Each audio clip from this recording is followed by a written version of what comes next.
Welcome to the deep dive. We take your source material, dig into it, and try to find those really potent insights. Today we're tackling a truly ancient mystery, the Urim and Thummim. Yes, a fascinating one. What was this thing? How did it work? And, why does its story still pop up, even connecting to things like the Holy Grail legend? Quite a thread to pull. Our mission, then, is to look at its scriptural roots, trace where it went historically, and even explore a pretty bold modern-day claim about its return. So get ready for some interesting connections. And what's really compelling right from the beginning is that the Urim and Thummim wasn't something made by people, not like the Ark or the tabernacle furniture. All right. Exodus and Leviticus, they specifically say it was divinely put into the high priest's breastplate. Put there, not crafted. Exactly. Which, hints at this mysterious, maybe much older, powerful origin. A lot of scholars think it worked to give divine answers. Like a yes-no thing. Perhaps, yeah. Maybe through some kind of illumination, a light response. We don't know for sure, but that's a strong theory. That's a huge distinction, then. It wasn't just symbolic jewelry. It was an active channel. For God's will, primarily on, big national issues. Like guiding Joshua. I think Numbers mentions that. Correct. Numbers 27.21. It's a very different interaction than Moses had, his face-to-face conversations. This was more specific, maybe more formal. Okay, so this incredibly important oracle exists, but then it just sort of fades out. It does. It largely vanishes from the historical record, especially after the Babylonian exile. And that left a real gap, a void where that direct divine guidance used to be. And that disappearance, you're saying, isn't just a historical footnote. Not at all. Yeah. It actually feeds into this really interesting prophetic arc you can trace through Scripture. How so? Well, it starts with God's sheer power. Genesis 18 asks, is anything too wonderful for Jehovah?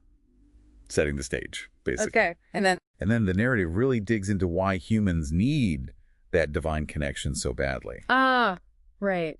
You get verses showing how temporary human life is, how earthly kings mess up. I'm thinking of Psalms, maybe Kings. Exactly. Psalms 90, 1 Kings 16. They paint a picture of human failure.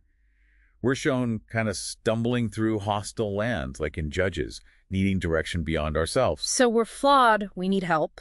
But there's always this thread of hope woven in. Yeah. You see sacred knowledge being kept alive, passed down through certain families, like the scribes mentioned in 1 Chronicles. Okay, preservation. And crucially, assurance that God is paying attention. Psalms 2, for instance, says he doesn't ignore suffering, he hears. That connection, though maybe strained, is still there. Right. So this whole situation, our need, our failings, God's enduring attention, it kind of leads somewhere new. Precisely. It sets the stage for a shift. Yeah. In the New Testament, Paul, in Romans 3, suggests the old law wasn't enough on its own to make people righteous. Okay. Opening the door for something else. Yes. A new way for God to interact, which leads to this idea of a commissioned agent of faith. Romans 16 uses that kind of language. Someone ready for a maybe renewed, tangible expression of God's power. So the whole biblical story is kind of pointing towards a comeback, a restoration. You can read it that way, a powerful narrative arc.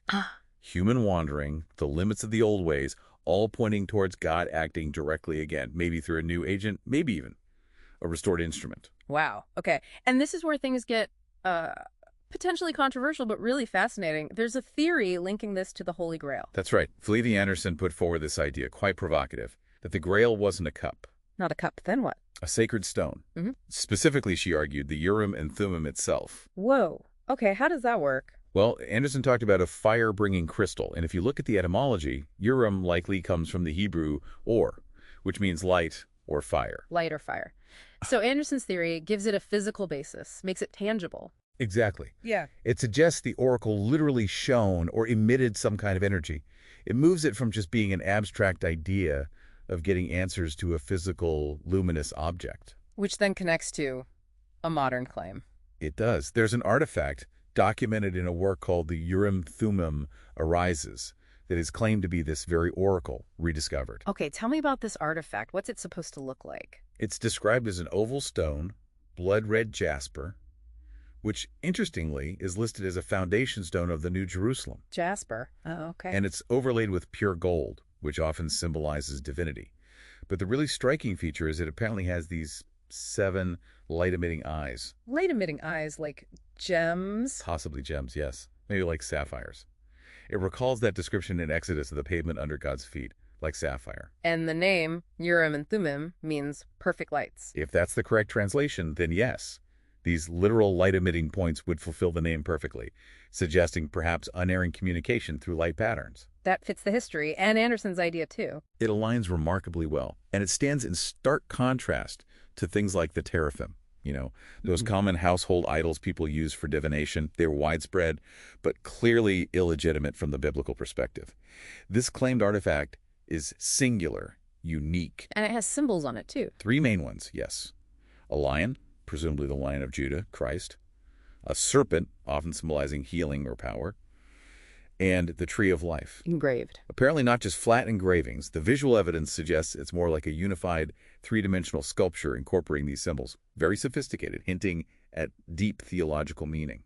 So this object, if the claims are true, pulls together the scriptural prophecy Anderson's fire-bringing stone idea. It really seems to converge, yes. Yeah. Offering a potential tangible link between ancient promises and, well, today. So bringing this all together, what does this mean for us? For you listening, this journey from ancient commands to a modern-day claim, it really pushes at how we think about God communicating, doesn't it?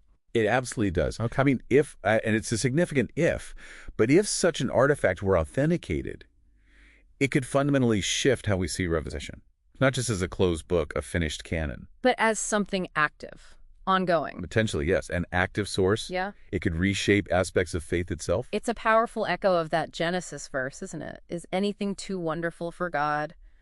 Maybe his purposes are just bigger, stranger, more direct than we usually expect. That's certainly the implication. Leaves you with a pretty big thought to ponder.